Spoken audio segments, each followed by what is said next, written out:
اعوذ باللہ من الشیطان الرجیم بسم اللہ الرحمن الرحیم۔ مولا کائنات حضرت امیر المومنین علی ابن ابی طالب علیہ السلام کے مجموعہ کلام نہج البلاغہ کے پہلے باب کا خطبہ نمبر 190 اور اس کا 5واں حصہ۔ مولا فرماتے ابلیس ہی کو لو کہ اس نے آدم کے سامنے حمیت و جاہلیت کا مظاہرہ کیا تو اپنی اصل آگ کی وجہ سے،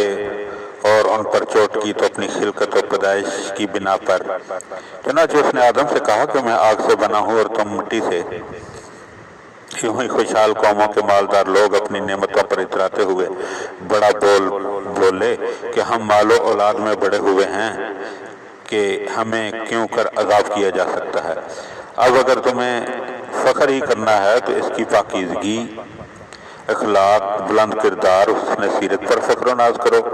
کہ جس میں عرب گھرانوں کے بعظمت و بلند ہمت سرداران قوم اپنی خوش تواریوں، بلند پایہ دانائیوں، اعلیٰ مرتبوں اور پسندیدہ کارناموں کی وجہ سے ایک دوسرے پر برتری ثابت کرتے تھے۔ تم بھی ان قابل ستائش خصلتوں کی طرفداری کرو، جیسے ہمسایوں کے حقوق کی حفاظت کرنا، عہد و پیمان کو نبھانا، نیکوں کی اطاعت اور سرکشوں کی مخالفت کرنا، حسن سلوک کا پابند اور ظلم و تعدی سے کنارہ کش رہنا، خوریزی سے پناہ مانگنا، خلق خدا سے عدل و انصاف برتنا، غصہ کو پی جانا، زمین میں شر انگیزی سے دامن بچانا۔ تمہیں ان عذابوں سے ڈرنا چاہیے جو تم سے پہلی امتوں پر ان کی بدعمالیوں اور بد کرداریوں کی وجہ سے نازل ہوئے، اور اپنے اچھے اور برے حالات میں ان کے احوال و واردات کو پیش نظر رکھو، اور اس امر سے خائف و ترساں رہو کہ کہیں تم بھی انہی کے ایسے نہ ہو جاؤ۔ اگر تم نے ان کی دونوں اچھی بری حالتوں پر غور کر لیا تو پھر ہر اس چیز کی پابندی کرو کہ جس کی وجہ سے عزت و برتری نے ہر حال میں ان کا ساتھ دیا اور دشمن ان سے دور رہے، اور عیش و سکون کے دامن ان پر پھیل گئے، اور نعمت سرنگوں ہو کر ان کے ساتھ ہو لیں، اور عزت و سرفرازی نے اپنے بندھن ان سے جوڑ لیے۔ وہ کیا چیزیں تھیں کہ وہ افتراق سے بچے اور اتفاق و یکجہتی پر قائم رہے، اسی پر ایک دوسرے کو ابھارتے تھے اور اسی کی باہمی سفارش کرتے تھے، اور تم ہر اس امر سے بچ کر رہو جس نے ان کی ریڑھ کی ہڈی کو توڑ ڈالا اور قوت و توانائی کو ضعف سے بدل دیا، اور وہ یہ تھا کہ انہوں نے دلوں میں کینہ اور سینوں میں بغض رکھا، ایک دوسرے کی مدد سے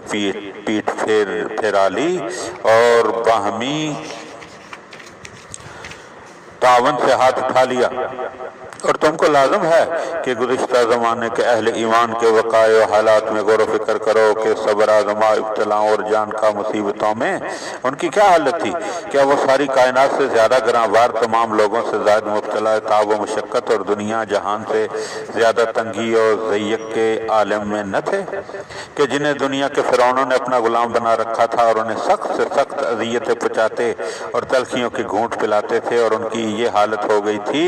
کہ وہ تباہی و ہلاکت کی ذلتوں اور غلبہ و تسلط کی قہر سامانیوں میں گھرتے چلے جا رہے تھے۔ نہ انہیں بچاؤ کی کوئی تدبیر اور نہ روک تھام کا کوئی ذریعہ سوچتا تھا، یہاں تک کہ جب اللہ سبحانہ نے یہ دیکھا کہ یہ میری محبت میں اذیتوں پر پوری قد و قوت سے صبر کیے جا رہے ہیں اور میرے خیال سے مصیبتوں کو جھیل رہے ہیں، تو ان کے لیے مصیبت و ابتلا کی تنگنائے سے وسعت کی راہیں نکالیں اور ان کی ذلت کو عزت اور خوف و ہراس کو امن سے بدل دیا۔ چنانچہ وہ تخت فرما روائی پر سلطان اور مسند ہدایت پر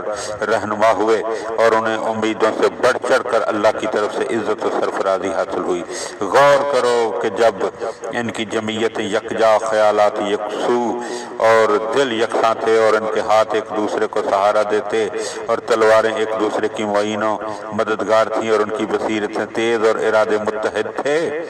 تو اس وقت ان کا عالم یہ تھا کہ وہ اطراف زمین میں فرما روا اور دنیا والوں کی گردنوں پر حکمران نہ تھے۔